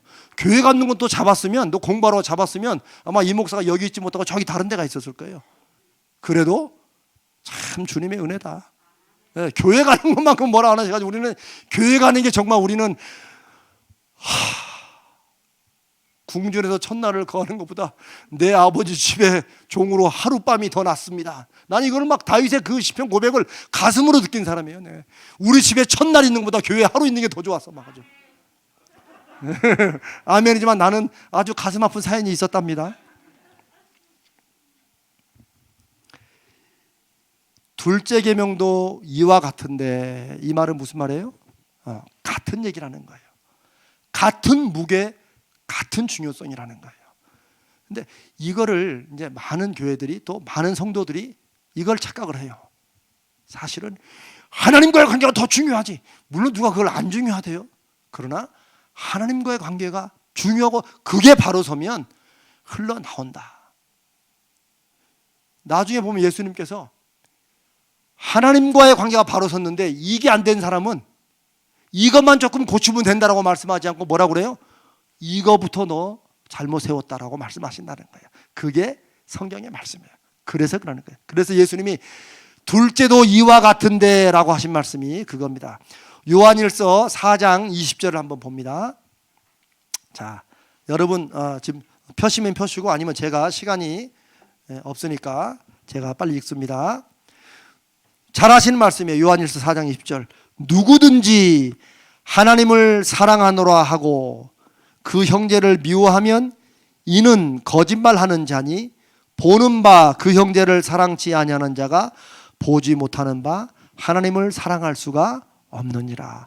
우리 잘 아는 말씀이잖아요. 근데 이 말씀을 꼭 그래, 그러니까 이웃 사랑해야 돼, 우리는 이렇게 생각해. 우리의 하나님과 관계는 똑 떼놓고, 그러니까 이제부터 우리 교회도 이웃 섬김 해야 됩니다. 근데 이 말씀의 뜻은 그게 아니에요. 우리가 하나님을 사랑한다고 하면서 자기의 형제자매, 이 형제자매는 핏줄의 형제자매만 말하는 게 아니에요. 우리 이웃이나 모든 사람들을 말하는 거예요. 일단 가깝게 있는 형제자매부터.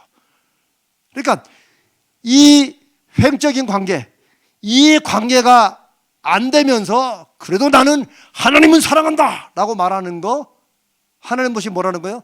거짓말이라는 거예요. 그렇게 될 수가 없다는 거예요. 이게 제 말이 아니에요. 성경의 말씀이에요. 예수님도 그 말씀을 하셨고 사도 바울도 그 주님의 말씀을 듣고 또 사도 요한도 그래서 눈에 보이지 않는 하나님을 사랑한다고 하면서 눈에 보이는 형제를 미워하고 사랑하지 않으면 그것은 거짓말하는 자다. 뭐요? 하나님을 사랑하지 않는다는 거예요. 여러분 사실 이게 굉장히 무겁고 굉장히 중요하고 어떤 면에서는 충격적인 말씀입니다. 충격적인 말씀이에요.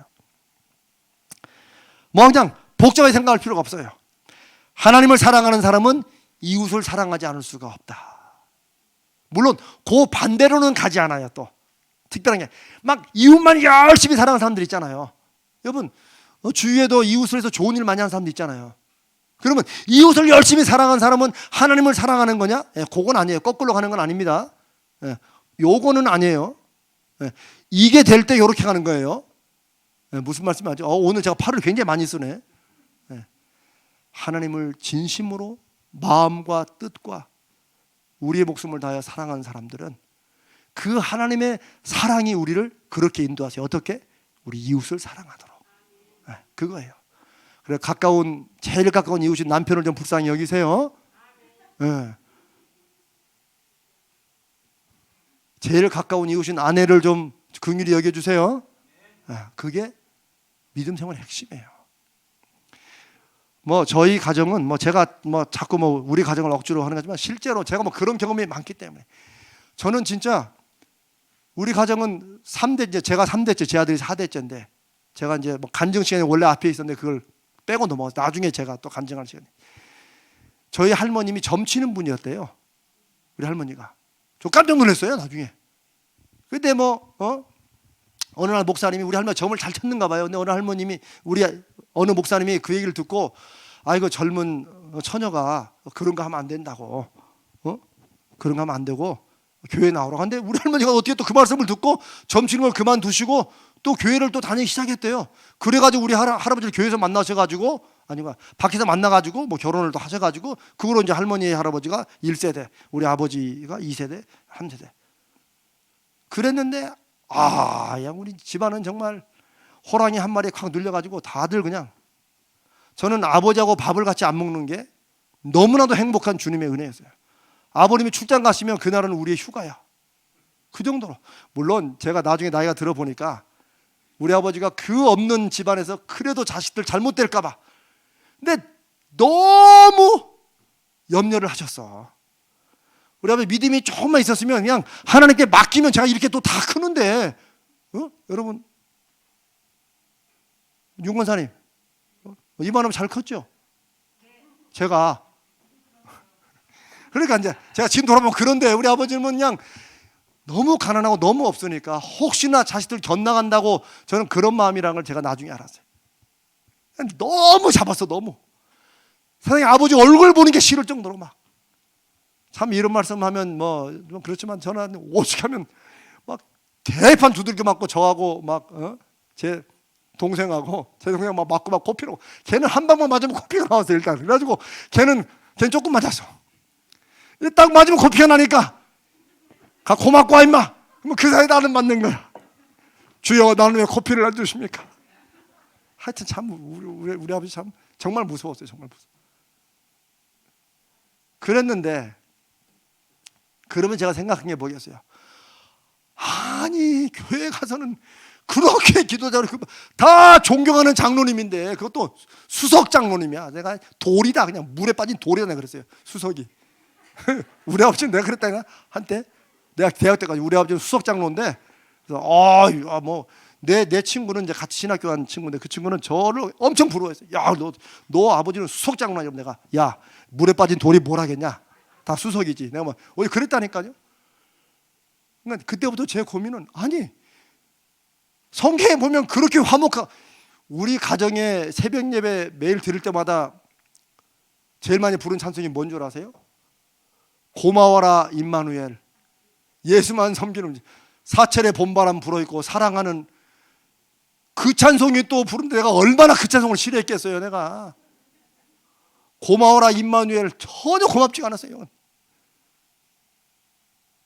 거기에는 우리 아버님은 아버님대로의 본인 나름대로의 이유와 상처가 있었겠지만, 그러나 믿음 생활이라는 것은 하나님과의 관계가 바로 서는데, 그 관계는 뭘 포함한다? 옆으로 가는 가족과의 관계, 다른 사람 관계, 이걸 보는 거예요. 더 놀라운 것은 하나님과의 관계는 보이지 않습니다. 이거는 보이는 걸로 증명이 안 되는 거예요. 이걸 잘 여러분 기억해 두세요. 왜냐하면 하나님과의 관계를 보이는 관계로 증명하려고 할수록 실패해요. 근데 한국교회는 많이 그렇게 실패해 왔어요. 하나님과의 관계는 안 보이는 거라고 했는데, 이거를 보이게 하려고 주로 뭘로 한 거예요? 교회 안 빠지고 이런 거 있잖아요. 그거 우리 가는 소위 교회 생활을 열심히 하는 거, 이게 되면은 막 새벽기도 한 번도 안 빠지고 나오고, 제가 한번 전에 그랬잖아요. 새벽기도 한 번도 안 빠지면 본인 믿음 생활에 좋은 건데, 이런 분들은 꼭 그런 말 하는 분들이 있어. 장로님이 돼가지고 새벽기도 한 번도 안 나온다고. 그러면 저는 속으로, 그러려면 왜 새벽기도를 나와가지고 그러냐고, 그냥 나오지 마세요, 본인도 편안하게. 근데 그런 분들이 꼭 자기 열심으로 나오면 하나님과 관계 자기가 좋은 건데, 자기 나오는데 남들 안 나오는 걸 그렇게 또 막 목숨 걸고 그냥 뭐라고 그래. 그게 아니라는 거예요. 하나님과의 관계는 보이는 것으로 증명될 수 없습니다. 이걸 증명, 나는 성경을 몇 번 읽는다, 나는 필사를 몇 번 한다, 뭘 해도 그건 하나님과의 관계를 말해주는 것이 아닙니다. 보이지 않는 하나님과의 관계를 말해주는 것은 무엇이에요? 이웃과의 관계를 통해서 보여지는 거예요. 그래서 이 말씀이 중요하고 무겁고 가치 있고, 우리가 우리 교회 신앙생활을 다시 핵심을 잡아야 될 말씀이라는 거예요. 아멘. 오늘 여러분 이거 알면 돼요. 그러니까 하나님 없이 이웃만 열심히 섬기고 막 한다고 해서 하나님을 섬기는, 이건 아니라고 제가 그랬죠. 그건 우리가 생각할 것도 없고, 우리 가자제일교회가 하나님과의 관계가 얼마나 바로 섰느냐 하는 것은 뭘 통해서? 우리 가족에서. 그래도 찌그락짜글 할 때도 있고, 서로 마음에 안 맞아가지고 서로 그냥 이런 게 없는 가정은 없어요. 그러나 그래도 제가 아까 제 아내와 제 관계를 얘기했잖아요. 싸워도 선이 있고, 싸워도 해결할 방법 알고, 남들 볼 때는 그나마도 인권 아니면 반코 정도라도 보이니까 다행이고 뭐 이런 것처럼 그래도 예수 믿는 가정이면 예전보다는 점점점 기뻐지고 행복해져. 이런 것이 나타나지고 우리 가족이 정말 예수님을 제대로 믿는가 하려면은 아버지 남편 되신 분들은 아내 얼굴을 보면 돼요. 자녀들을 보면 되고 또 아내들은 남편 얼굴과 자녀들을 보면 돼요. 만약에 우리가 무슨 이유든지 너무 어떤 문제에 매여가지고 우리 가정이 행복하지 못하다 그러면 하나님과의 관계를 바로 다시 세워야 돼요. 오늘 바디메오처럼 정말 하나님을 우리가 믿고 의지하는가. 그 하나님을 믿고 의지하면 우리가 살면서 인생의 어려움 없는 사람이 없어요. 나중에 우리가 하겠지만 하나님은 한 번도 우리가 예수 잘 믿으면 문제 아무것도 안 일어난다 이렇게 약속하지 않았어요. 오히려 그런 문제들은 일어나게 돼 있어요. 왜? 누구 때문에? 내 잘못도 있지만 다른 사람의 악함 때문에 사회적인 여러 가지 때문에 일어날 수 있어요. 그러나 우리가 주님을 믿을 때 주님이 분명히 주신 약속은 뭐예요? 그것을 넘어설 힘도 주시고 피할 길도 주시고 지혜도 주시고 길도 열어주신다는 거예요. 그러니까 인내함으로 포기하지 않으면 때가 이름에 거둔다고 성경이 말씀하시는 거예요. 왜 믿는 가족을 이렇게 공동체로 수식했어요? 나만으로는 안 되니까 서로 격려하자는 거예요. 아유 집사님 좀 더 견뎌. 하나님께서 응답하실 거야. 이게 안 보이는 하나님이 보이는 사람을 통해서 나에게 역사하시는 음성이에요. 제가 오늘 설교에서 그랬잖아요. 정말 하나님 앞에 집중하는 사람은 우리 일상의 모든 것들 속에서 누가 하나님이 일하시는 것을 볼 수 있다는 거예요. 그래서 사도 바울이 온 만물에 하나님을 알만한 것으로 충만하다. 그건 정말 어쩌면 영적인 눈이, 믿음의 눈이 열린 사람만이 그래요. 신문을 받아 이놈의 세상 이게 아니고 하나님의 일하심이 지금 어떻게 나타나는지, 하나님이 주인 되신 세상이 어떻게 돌아가는지 그렇게 볼 수 있기를 주님의 이름으로 축복합니다. 네, 코로나 우리가 예상하지도 못했고 세상이 이렇게 될 수는 없었죠. 그러나 이 코로나를 통해서 하나님이 무언가 우리에게 깨닫게 하시고 인도하시는 것이 저는 있으시리라고 믿습니다. 지금은 희미해도 그때에는 얼굴과 얼굴을 대하여 보는 것 같이 분명히 될 것이다. 그게 꼭 죽은 다음만 말하는 게 아니에요. 믿음으로 하나님을 의지하고 가다 보면 하나님이 분명히 하나님이 그래도 이렇게 해주셨구나. 하나님 우리가 요걸 주시려고 그렇게 힘들게 우리를 하신 게 아니고 그 힘든 것은 우연처럼 누군가의 악행으로 일어날지라도 하나님은 그걸 통해서 우리를 이렇게 선하게 인도하셨구나라고 하나님의 은혜를 우리가 감사하며 하나님의 영광 돌릴 때가 곧 올 것입니다. 그래서 첫째, 둘째 해놓은 거는 어떤 건 중요하고 어떤 건 덜 중요하고 아니고 이건 순서라는 거예요. 제가 아까 말했죠. 요거는 되는데 요거는 안 된다. 오늘 팔을 많이 씁니다. 요거 이제 알죠? 자, 이거 됩니까? 이용호 집사님? 이용호 집사님 이거 됩니까? 안 되지. 이웃 막 섬긴다고 해서 이웃 사랑한다고 해서 하나님을 사랑하게 되냐? 요건 아니에요. 요건 안 됩니다. 요거는 당연히 이거지 이거. 이제 그래서 내가 그랬잖아요. 이걸 들었는가 안 들었는가는 내가 아는 길이 있다고 그래. 내가 이거 다 이걸 십수 동안 해온 경험이야. 내가 와가지고 권사님 그러면 하면 안 들은 거야. 안 들은 거야. 요런 게 곳곳에 지뢰가 숨어 있습니다. 자, 이제 말씀을 마무리하면서 하나만 더 합시다. 자, 신명기 4장 24절. 신명기 4장 24절.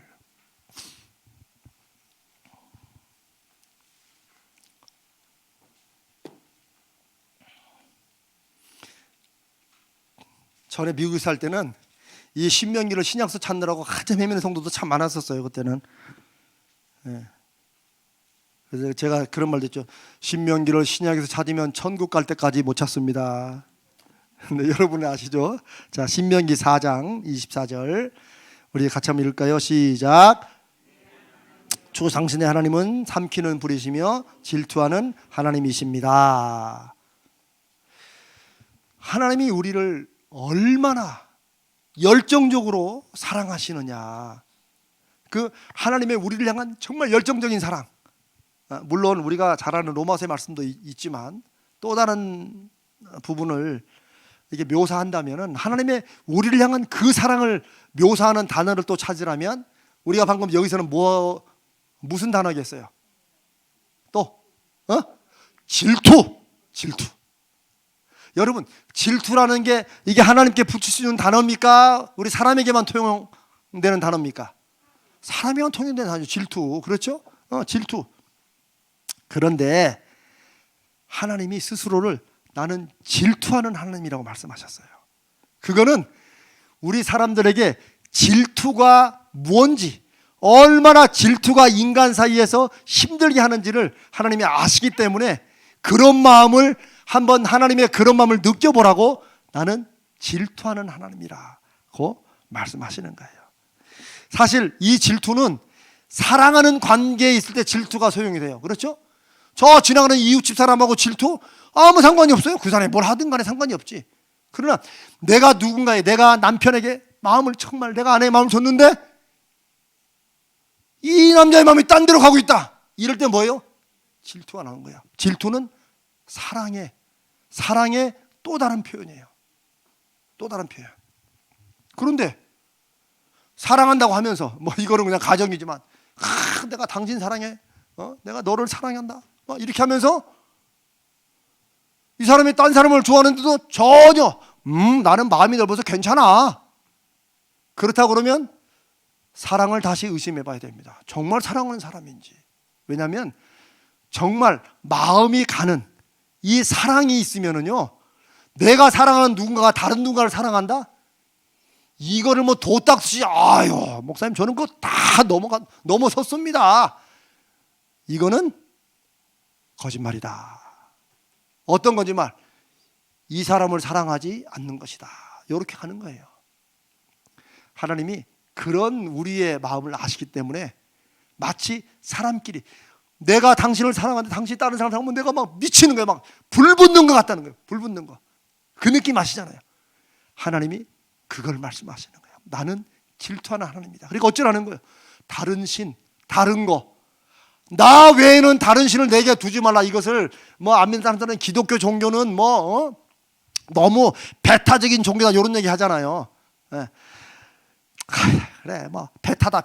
그래서 그냥 나는 배를 탄다 이러고 그냥 말아요. 거기다 놓고 굳이 얘기하고 설명이 안 되고 그래 기독교는 배타적이다. 그런데 왜 배타적일 수밖에 없을까요? 하나님이 우리를 질투하실 만큼 사랑하시기 때문입니다. 그래서 저는 우리끼리는 그냥 그렇게 왜 성경에 기록한 말씀이고 하나님이 그렇게 말씀하셨으니까. 근데 오히려 이게 더 감사한 거예요. 이게 꼭 다른 종교를 믿는 것만 말씀하십니까? 아닙니다. 하나님 외에 다른 무언가에 그렇게 마음을 뺏기면 하나님은 질투하신다는 거예요. 특히 요즘 생각은 돈, 이게 참 우리 성도들의 마음을 그냥 들었다 놨다 하죠. 옛날 무슨 유행가 가수에도 내 마음을 들었다 놨다 그런 노래가 있다는데, 돈은 하나님이 우리에게 하나님을 사용하고 섬기도록 주시는 하나님의 도구가 될 수 있습니다. 근데 이제 나중에 돈에 관한 특강도 한번 할 거예요. 제가 또 그쪽이 또 전공 중에 하나니까. 근데 돈은 굉장히 영적인 속성이 있습니다. 정말. 그래서 돈을 이렇게 함부로 쉽게 생각하면 안 돼요. 그냥 하나님, 그냥 물질을 그냥 제가 실제 어떤 순간 그렇게 됐어요. 하나님, 제가 그냥 마음껏 쓰도록 돈을 한번 주십시오. 막 이런 기도를 하는 성도가 있었어요. 그래서 제가 불러가지고 제가 그분의 간절함을 아니까 집사님, 그 기도는 알지만 그 기도는 그렇게 하시면 안 됩니다. 왜냐하면 내가 마음껏 쓰도록 내가 하고 싶은 거 다 해보도록 주여 돈을 주시옵소서. 그러면 그 돈을 받으면 이 사람은 어떻게 되겠어요? 지 맘대로 하다가 하나님과 분명히 멀어집니다. 그런 케이스들이 실제 내가 봤으니까 제가 그 기도를 살짝 바꿔줬죠. 하나님, 물질을 부어주셔서 하나님의 영광을 위해서 마음껏 쓰게 해주십시오. 그냥 똑같은, 어째 쓰는 건 마찬가지 아니냐. 내 마음대로 마음껏 쓰게 이렇게 하지 말고 하나님의 영광을 위해 마음껏 쓰게 해주시옵소서. 그렇게 기도를 바꾸라고. 이제 그런 게 지혜예요. 그런 게. 왜냐하면 돈이라는 건 굉장히 유용하지만 동시에 우리의 영혼을 굉장히 하나님부터 멀게 할 수 있는 영적인 것이에요. 나중에 나옵니다. 예수님이 그래서 하나님과 재물. 근데 재물을 만몬이라고 예수님이 부르셨어요. 만몬은 당시의 물질의 신이었어요. 신. 모든 부를 약속한 이런 신이 만몬이었어요. 근데 거기서 머니, 요즘에 돈 있죠, 돈. 머니라는 영어 단어가 거기서 파생된 거예요. 그래서 머니라는 말 속에도 이미 신이라는 개념이 포함되어 있어요. 예수님이 그걸 말씀하셨어요. 너희가 하나님을 섬기느냐 아니면 재물을 섬기냐 했는데 거기는 만몬, 물질의 신을 섬기느냐, 둘 중에 하나 정하라고 하는 거예요. 오늘날 같이 물질이 신이 되어 있는 이런 사회 경제 구조가 없죠. 그래서 이걸 지혜롭게 잘 알고 믿음으로 파악하는 게 이게 우리의 일인데, 또 참 다행인지 어쩐지 제가 또 그쪽을 또 전공하고 왔다. 그러니까 저는 하나님께서 뭐 여러 번째 보지만 저는 그냥 실컷 평생 준비해가지고 이쪽으로 보내신 거야. 여러분은 다른 강사 쓸 것도 없어. 뭐 강사도 공짜인데 뭐 와가지고 뭐 계속 해주는 거지 뭐. 여러분이 모이시고 기도만 하시면 된다. 질투하시는 하나님으로 불리우시기를 마다하지 않으시는 그 하나님의 사랑. 내가 혹시라도 내 마음이 다른 곳에 갈까봐 하나님이 그 마음속에 불 붙는 것 같이 너무나 사랑하니까, 우리를 너무나 사랑하니까 눈빛만 돌아가도 하나님의 마음이 아프시는, 저는 그 사랑이 우리를 향한 하나님의 사랑이요, 그 사랑이 우리가 죄인 되었을 때 이미 우리를 사랑하셔서 독생자를 대신 죽게 하셔서 하나님 우리를 얼마나 사랑하시는지 확증하셨다고 저는 믿습니다. 자, 이제 하나님과의 이 관계, 하나님과의 관계, 여기서 흘러나온 이웃과의 관계, 이게 많은 부분에서 깨졌습니다.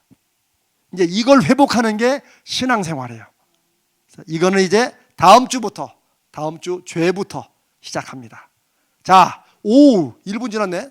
너희들도 1시간 반 안 간다고 그랬는데. 자, 질문 있으십니까? 이 사람 그냥 질문 나올까봐 질문 없습니다. 오케이, 우리 같이 기도하고 오늘 마치겠습니다. 살아계시고 역사하시는 하나님 아버지, 오늘도 이 허물 많고 부족한 저를 통해서 생명의 삶에, 우리 삶에 무엇이 중요한지, 신앙생활에 가장 중요한 것이 무엇인지, 하나님과의 관계는 왜 중요하고 이웃과의 관계는 하나님과의 관계와 어떻게 관련되어 있는지,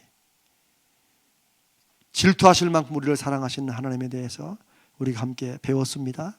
주여, 이 말씀을 우리 삶에서 하나님 적절할 때, 꼭 필요할 때, 우리가 힘들고 지칠 때 성령으로 기억나게 하시고 마음의 확증으로 역사하여 주시옵소서.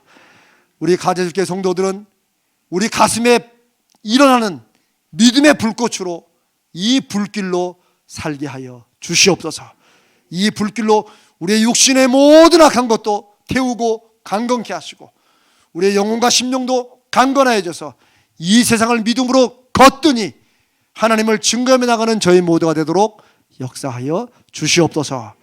우리 주님 거룩하신 예수님의 이름으로 간절히 기도드리옵나이다. 아멘. 여러분, 오늘 마치겠습니다. 감사합니다.